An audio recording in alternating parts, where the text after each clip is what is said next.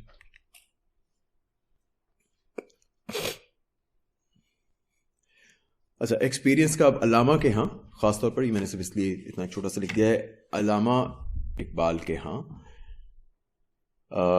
Experience کے بغیر جو نالج ہوتا ہے وہ سب سے کم درجے کا نالج ہے. جو پیورلی کنسیپچل نالج ہے، جو پیورلی ریشنل نالج ہے کہ آپ صرف ایک اسپیکولیٹو ریزننگ سے آپ نالج حاصل کر رہے ہیں، وہ بہت ہلکے درجے کا نالج ہے. اصل نالج سیلف کو کائنات کے ساتھ، یہ جو بھی آپ کا آبجیکٹ آف نالج ہے اس کے ساتھ ایک ایکسپیرینس اور انٹریکشن دینے سے ملتا ہے.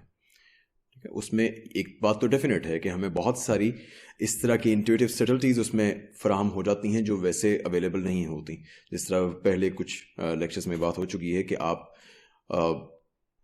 اس کے شوگر کے خواص بیان کریں، آپ اس کے بارے میں اس کی پراپرٹیز وغیرہ بیان کرتے ہیں، لاکھ آپ نے اس کے بارے میں پڑھا ہو کتابوں میں، لیکن جو ایک چمچ شکر کا منہ میں ڈال کر آپ کو اس کے بارے میں اویئرنیس ملے گی، وہ کسی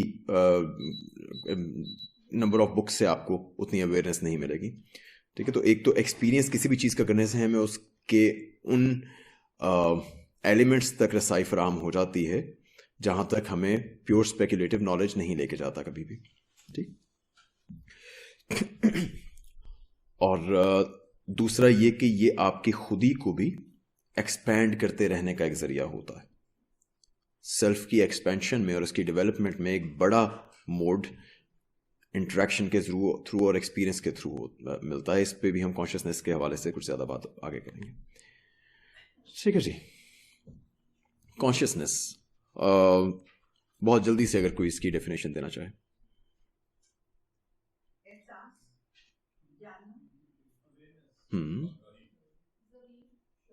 سبھی باتیں صحیح ہیں. نہیں، یہ تو ڈائریکٹ وہ ہو گیا نا، اردو ہو گئی. شعور تو، لیکن ہاں احساس اور اویئرنیس، یہ بیسیکلی کانشیسنیس نام ہے اویئرنیس کا یا اویئرنیس کی کیپیسٹی کا، اور یہ عام طور پر ایک احساس کے طور پہ ہمارے اندر جنم لیتی ہے. ٹھیک ہے. ابھی ہم جب اس کی تھوڑی سی ٹائپس دیکھیں گے تو آپ کو زیادہ بات واضح ہوتی جائے گی.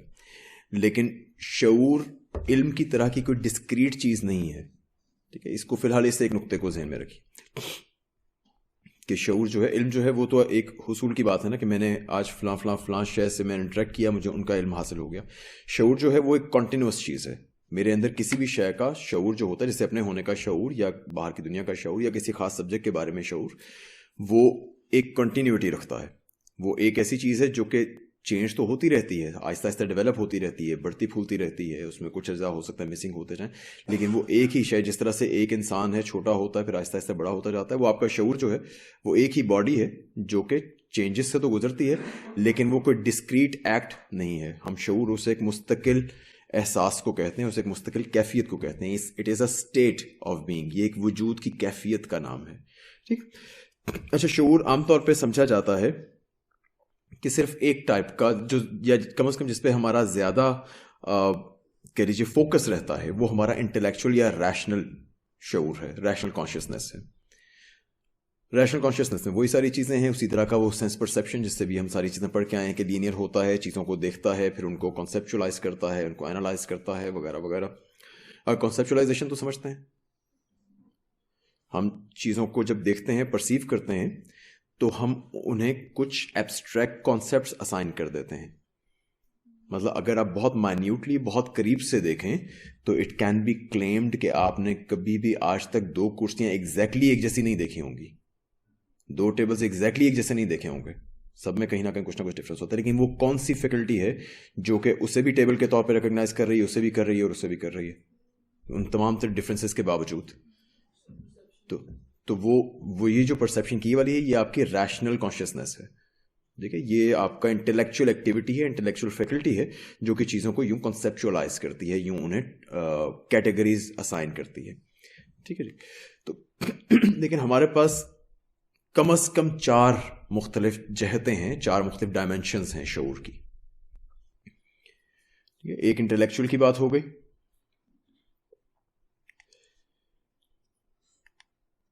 انٹلیکچوئل میں وہی ساری چیزیں جس طرح سے میں نے پہلے عرض کیا, وہی کنسیپچولائزیشن, انالیسس وغیرہ.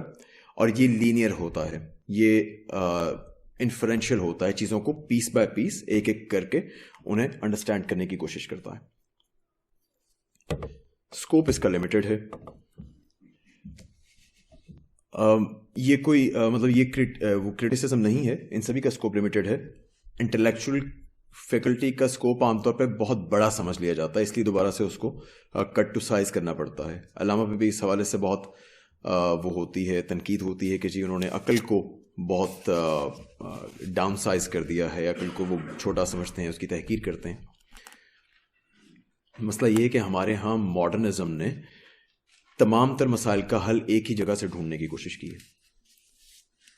تو وہ صرف یہ بتایا جاتا ہے, علامہ نے تو بہت زیادہ تائید بھی کی ہے, عقل کی بھی تائید کی. یہ بک خود جو ہے یہ بک آف ریشنالٹی ہے, بیسیکلی فلاسفی کی بک ہے. یہ آپ کہہ لیجیے عقلی پروپوزیشنز کی بک ہے. لیکن وہ چاہتے صرف یہ ہیں کہ ہم چیزوں کو ان کا حفظ مراتب نہ جو ہے اس کو قائم رکھیں, ان کے مرتبہ نہ بھولیں اور ان کو اپنا رول میں اپنا کام کر لینے دیں. ٹھیک ہے, ہر شے کا سلوشن ایک جگہ سے نہیں نکلے گا, ہر چیز ایک آپ کو مختلف جگہوں پر کام آئے گی, اس کا اپنا ایک رول ہے. تو بہرحال جی یہ کیٹیگرائزیشن, ریشنلائزیشن وغیرہ وہ پہلے بات ہو گئی. اس کے اسکوپ کی لمٹس بیان کی جا سکتی ہیں, وقت کچھ کم رہ گیا ہے. اگر آپ لوگوں میں سے کسی کو گوڈیل کا انکمپلیٹنس تھیورم پتہ ہے تو وہ بہت ٹیلنگ چیز ہے کہ کس طرح سے انٹلیکچوئل بلکہ ریشنل میتھمیٹیکل ٹولز کے ذریعے یہ دکھایا گیا کہ میتھمیٹکس کا اسکوپ کتنا چھوٹا ہے اور وہ کتنا لمیٹڈ ہے. دے ول آلویز بی ٹروتھس جو آپ کو معلوم ہو کہ ٹروتھس ہیں, لیکن آپ ان کو ثابت نہیں کر سکتے کسی بھی انٹلیکچوئل سسٹم میں. اسی بہرحال کچھ تفصیل کا متقاضی ہے یہ والا دعویٰ, وہ بھی ہمارے پاس اتنا وقت نہیں ہے. انکمپلیٹنس تھیورم گوڈیل کا, بہت مشہور میتھمیٹیشین گزرے ہیں, یہ سیکنڈ ورلڈ وار کے آس پاس ان کا بہت نام تھا. کرٹ گوڈیل اور ایلن ٹیورنگ صاحب کا بھی دیکھ لیجیے گا. اچھا,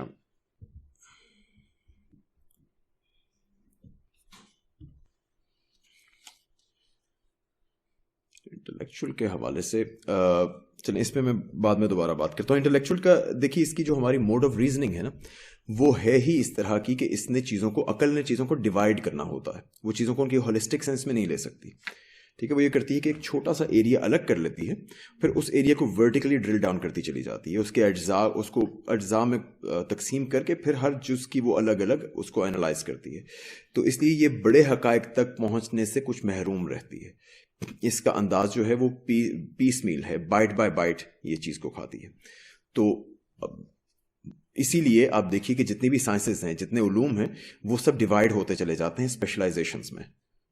پہلے ہمارے پاس فلاسفی سائنس ایک ہی تھی, جو انسان آگے ترقی کرتا گیا اس نے چیزوں کو اس کو ضرورت پڑی کہ ڈیوائڈ کرتا چلا جائے. اور ابھی بھی مثال کے طور پہ ایک باڈی ہے, ہیومن باڈی ہے, آپ اسی ہیومن باڈی کے بارے میں اگر بایولوجی سے کہتے ہیں کہ اس کے بارے میں کچھ بتائیے، وہ بالکل مختلف آپ کو چیزیں بتائے گی، اس کا فوکس بالکل مختلف چیزوں پر ہوگا. فزکس سے پوچھتے ہیں تو وہ اس کی ڈائنامکس کو بالکل الگ انداز میں بیان کرے گی، اور اس کے اندر پارٹیکلس وغیرہ تک وہ چلی جائے گی، سب ایٹامک پارٹیکلس تک. اگر آپ کیمسٹری سے بات کرتے ہیں تو وہ کیمیکلز اور ان کے آپس میں ریئیکشنز وغیرہ کے حوالے سے بات کرے گی. اور ان میں سے کسی بھی ایک شے کو آپ دوسری شے پہ اپلائی نہیں کر سکتے. کسی ایک کی تھیریز دوسرے کے لیے بالکل غیر اہم ہے، اور ان سب سے گزرنے کے بعد بھی آپ کو ایک اوور آل ہولسٹک پکچر چیز کی نہیں ملتی. ٹھیک ہے، تو سائنس کا کام یہ ہے کہ وہ چیزوں کو اجزاء میں تقسیم کر کے پھر اس کو آہستہ آہستہ ایک ایک کر کے ان کو مسخر کرے. دوسری ہمارے پاس conscience, moral conscience, practical judgements. اگر آپ کسی جگہ پر ظلم ہوتا دیکھیں، کہیں ٹارچر ہو رہا ہے، کوئی مظلوم ہے جسے قتل کیا جا رہا ہے، تو اسے دیکھتے ساتھ آپ کے اندر ایک ابا پیدا ہوگی، اس سے ایک کراہت فیل کریں گے، آپ کو غصہ محسوس ہوگا. ٹھیک ہے، ریپلشن ہوگی، ڈسگسٹ ہوگی. امورل چیز سے نفرت اور مورالٹی، ایک جو مورلی ہائر چیز ہے اس سے محبت، یہ ہماری مورل کانشیسنس کا پارٹ ہے. آپ یہ نہیں کریں گے کہ قتل ہوتے دیکھ کے آپ پہلے اس پہ ریزننگ کریں کہ اچھا اگر یہ قتل ہوگا تو اس کا یہ نقصان ہوگا، یہ فائدہ ہوگا، وغیرہ وغیرہ. آپ کے اندر ایک بالکل امیڈیٹ رسپانس ہوگا، ایک امیڈیٹ ججمنٹ ہوگی کہ یہ غلط ہو رہا ہے. اب آپ اس پہ ایکٹ کریں یا نہ کریں وہ ایک الگ بات ہے. آپ آہستہ آہستہ اس کانشیسنس کو مفلوج کر دیں، سلا دیں، مار دیں، وہ ایک الگ بات ہے. لیکن یہ جو امیڈیٹ رسپانس ہے، یہ انٹویٹیو رسپانس آپ کی مورل کانشیسنس کا خاصہ ہے. ٹھیک ہے، تو morality کے بارے میں، اور یہ انفیکٹ کوششیں کی جاتی رہی ہیں ہمارے پاس. جیسے وہ ایکزیولوجی کی پہلے بات کی، تو ایکزیولوجی جو فلسفی کا جو ایک پلر، جو ایک ڈسپلن ہے جس میں ہم ایتھکس اور ایستھیٹکس کو دیکھتے ہیں، تو اس میں یہ کوششیں ہزاروں سال سے کی جا رہی ہیں کہ morality کو کسی طور پر ڈیفائن کر دیا جائے، کہ ہم کوئی ایک اصول دے دیں کہ جناب یہ ڈیفینیشن ہے مورل ایکٹس کی، جو اس ڈیفینیشن میں پورا اترتا ہے وہ اچھا کام ہے، جو نہیں اترتا وہ برا کام ہے. نہیں ہو سکا، ہر کوشش فیل ہوئی ہے. اور فرض کیجئے کہ کل کو کوئی کوشش کامیاب ہو بھی جاتی ہے، اس سے بھی کچھ ثابت نہیں ہوتا، کیونکہ ہمارے پاس جب ہم تمام تر زندگی میں جو معاملات کرتے ہیں وہ زیادہ تر معاملات morality کے تھرو ہے نا. دوسروں کے ساتھ، سماج کے ساتھ معاملات، خود اپنے ساتھ معاملات، خدا کے ساتھ معاملات، یہ تمام تر اخلاقی معیارات کا تقاضا کرتے ہیں. تو اس میں ہمارے پاس تو وہ ڈیفینیشن نہیں ہے. اگر کل کو آ بھی جاتی ہے، ہم تو کسی ڈیفینیشن پہ نہیں پرکھتے، ہم تو اپنے امیڈیٹ رسپانس دیکھتے ہیں. ہمارے اندر ایک اخلاقی، وہ قرآن میں آتا ہے نا، فَأَلْهَمَهَا فُجُورَهَا وَتَقْوَاهَا، انسان کے اندر ہم نے الہام کر دیا ہے فجور اور تقویٰ. تو وہ جو الہام ہے وہ ہماری مورل کانشیسنس ہے، جو یہ ججمنٹس دیتی ہے رائٹ اور رانگ کی. ٹھیک ہے، ورچو کی اور میلس کی.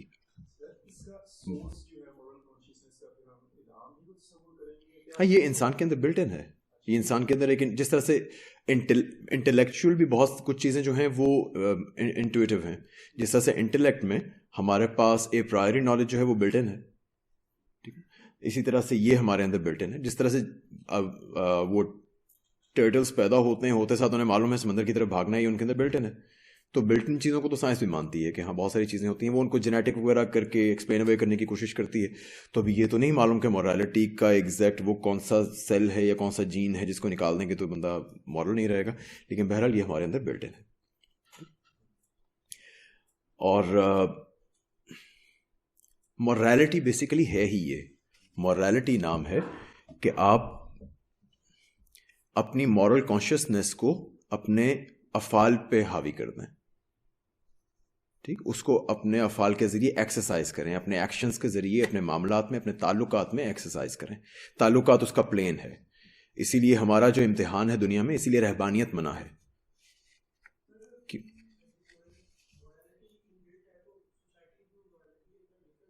نہیں، مورل کانشیسنس ان بلٹ ہے. اس کا مطلب یہ نہیں کہ ہم مجبور ہیں وہ کرنے پر. ہمیں ایک تو ہمارے اندر فجور کی کیپیسٹی بھی ڈال دی، فَأَلْهَمَهَا فُجُورَهَا وَتَقْوَاهَا، دونوں چیزیں ہیں. پھر فری ول دے دی، مطلب ہمیں یہ آزاد کر دیا کہ ہم اپنے ارادے اپنی کانشیسنس سے انڈیپینڈنٹلی بنا سکتے ہیں.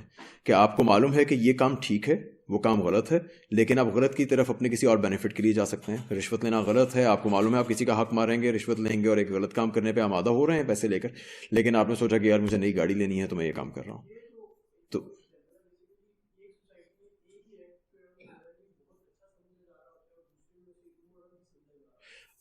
ایسا بہت کم چیزوں میں ہے اور ان کی ایکسپلینیشن بہت آسان ہے، لیکن وہ تھوڑا وہ تو اگر ہم یہ گفتگو ختم کر لیتے ہیں اور ہمارے پاس 5-10 منٹ ہوئے تو پھر مجھے یاد کرائیے گا، میں اس پہ کچھ عرض کر دوں گا. لیکن زیادہ تر ایک بہت بڑا ریجن، بلکہ اوور بڑا ریجن جو ہے وہ مورل ایکٹس کا ایسا ہے جو کہ مشترک ہے، تمام دنیا میں مشترک ہے. ٹھیک ہے، کسی پہ ظلم کرنا، جھوٹ بولنا، خیانت کرنا، یہ تمام چیزیں جو ہیں یہ مشترک ہیں، اور یہ اس طرح سے مشترک ہیں کہ وہ قبائل جنہوں نے کبھی ایک دوسرے سے کوئی تعلق نہیں رکھا، ایک دنیا کے ایک کونے پر ایک دوسرے کونے میں، ان میں بھی ایگزیکٹلی سیم انداز میں ڈیولپ ہوئے ہیں. ایک چھوٹا درجہ ایسا ہے جو جسے ہم مورل کہتے ہیں اور جس میں ڈفرینس ہوتا ہے، لیکن وہ بیسیکلی وہ ہماری بلٹ ان مورالٹی کا پارٹ نہیں ہے، وہ ان احکامات کا پارٹ ہے جو ریلیجن نے دیے ہیں کچھ خاص مفادات کے پیش نظر. ٹھیک ہے، لیکن اس پہ تفصیلی گفتگو اگر وقت ہوا تو ہم ضرور کریں گے. تو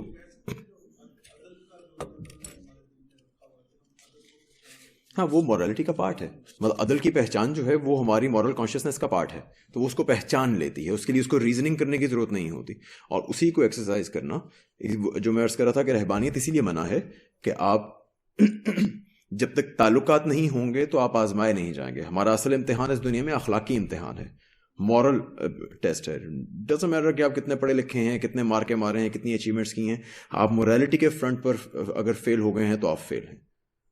ٹھیک ہے، تو اور مورالٹی ہماری ٹیسٹ ہوتی ہی تعلقات کے میدان میں ہے.